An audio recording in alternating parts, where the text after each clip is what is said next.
ETF index mutual funds నేర్చుకుని stock మార్కెట్లో రాణించాలనుకుంటున్నారా? వెంటనే ఈ నెంబర్కి కాల్ చేయండి.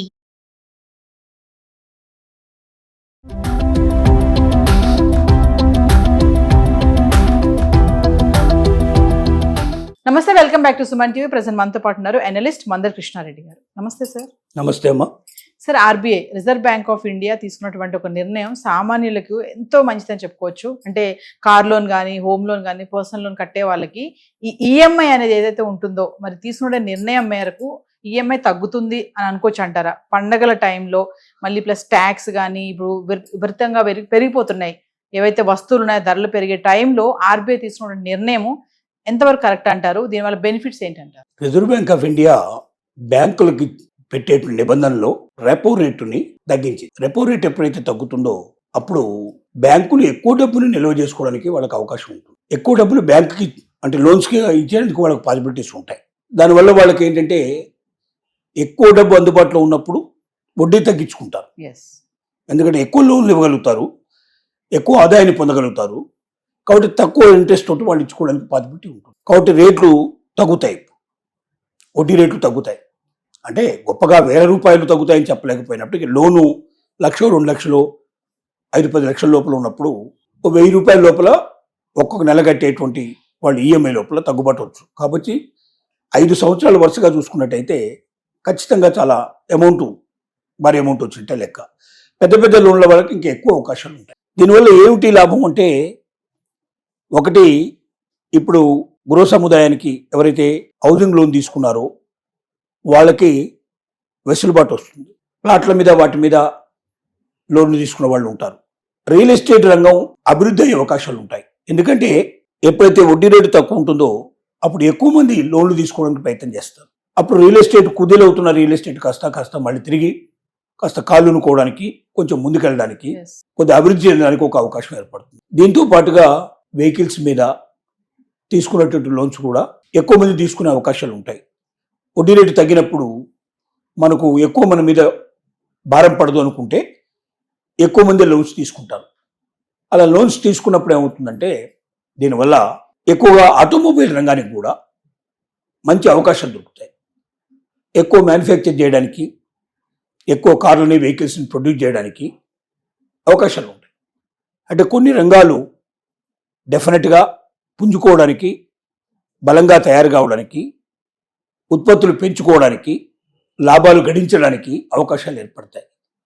అట్ ద సేమ్ టైం మరొక వైపున చూసినట్టయితే మనం ఎవరైతే బ్యాంకులో తమ డబ్బును దాచుకొని వారు వడ్డీ రూపంలో ఆదాయాన్ని సంపాదించుకుంటున్నారో, బ్రతుకు తెరువుగా దాన్ని మలుచుకుంటున్నారు, సీనియర్ సిటిజన్ లాంటి వాళ్ళు, ఇంకా కొంతమంది గృహిణులు అలాంటి వాళ్ళు మంత్లీ వారీగా వాళ్ళకి కొంత ఇన్కమ్ వచ్చేట్టుగా చేసుకుంటున్నారు. అలాంటి వాళ్ళకి ఆటోమేటిక్గా వాళ్ళ డిపాజిట్ల మీద ఇంట్రెస్ట్ తగ్గిపోతుంది. మరి ఇక లోన్లు తగ్గినప్పుడు డిపాజిట్ల మీద కూడా తగ్గిపోతుంది. అలాంటి వాళ్ళకి కొంత దెబ్బ అయ్యే అవకాశం ఉంది. అంటే వాళ్ళు జీవన ప్రమాణం, ఇంత డబ్బు మనం దాచుకున్నాం, ఇంత డబ్బు వస్తుంది, ఈ డబ్బుతోటి మనం ఇంత మన జీవిత అవసరాలు తీరిపోతాయని ఒక కర్మ పద్ధతిలో వెళ్తున్నట్టు వాళ్ళకి డెఫినెట్గా కొంత డబ్బు తక్కువ వస్తుంది. ఆ డబ్బు ప్రకారం మళ్ళీ ఇంకా కొంత డబ్బు ఎక్కువ డిపాజిట్ చేసుకోవాల్సిన పరిస్థితి ఏర్పడుతుంది.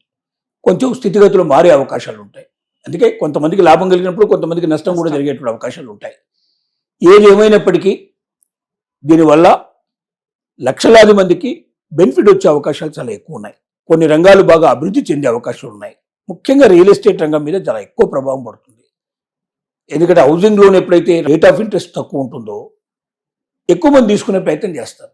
ఎక్కువ మంది కొనుక్కుంటే మరి అప్పుడు బెనిఫిట్ ఎక్కువగా ఆ రంగానికి వచ్చే అవకాశాలు ఉంటాయి. ఇవి కాకుండా ఇంకా కొన్ని రంగాల్లో కూడా ముఖ్యంగా ఇండస్ట్రీస్ పెట్టుకునే వాళ్ళు ఎవరైతే ఉన్నారో, కొత్తగా ఇండస్ట్రీ పెట్టేవాళ్ళు, ముఖ్యంగా ఎంఎస్ఎంఈ వాళ్ళు, మధ్య రకంగా ఉండేటువంటి ఇండస్ట్రీస్ పెట్టేవాళ్ళు, చిన్న ఇండస్ట్రీస్ పెట్టుకునేవాళ్ళు, పెద్ద పెద్ద ఇండస్ట్రీస్ కూడా స్థాపించే వాళ్ళకి వడ్డీ రేటు తక్కువగా ఉండటం వల్ల ఎక్కువ లోన్కు వెళ్ళడానికి అవకాశం ఉంటుంది.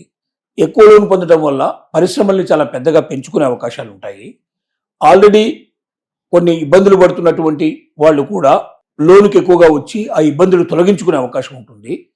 అలాగే తమ ఇండస్ట్రీస్ని, తమ పరిశ్రమల్ని మళ్ళీ ఒక దారిలో పెట్టుకొని ఎక్కువగా ఉత్పత్తులు చేసుకొని ఎక్కువ లాభాలు గడించే అవకాశాలు కూడా ఉంటాయి.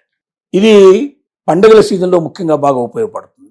ఎందుకంటే ఇప్పుడు పండుగల సీజన్లో ఎక్కువగా ఏదో ఒకటి కొంటే బాగుంటుంది అనేటువంటి భావనలో ఉంటారు చాలామంది. వెహికల్స్ కొనుక్కోవడం కానీ, లేదా గృహ పరికరాలు ఏవైనా సరే టీవీలో లేకపోతే మొబైల్స్ లేక ఇలా రకరకాలుగా ఎలక్ట్రికల్ పరికరాలు ఎట్లాంటివి కొనేవాళ్ళు ఉంటారు.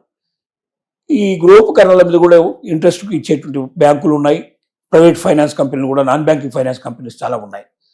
వాళ్ళందరూ ఇప్పుడు వడ్డీ రేటు తగ్గించడం వల్ల ఎక్కువ మంది లోన్లు తీసుకొని ఎక్కువగా ఆనందాన్ని సంతోషాన్ని పొందడానికి కూడా అవకాశం ఉంటుంది. సో వడ్డీ రేటు తగ్గడం వల్ల చాలా మంది మీద, కోట్ల మంది మీద ఖచ్చితంగా ఈ యొక్క ప్రభావం పడే అవకాశం ఉంది.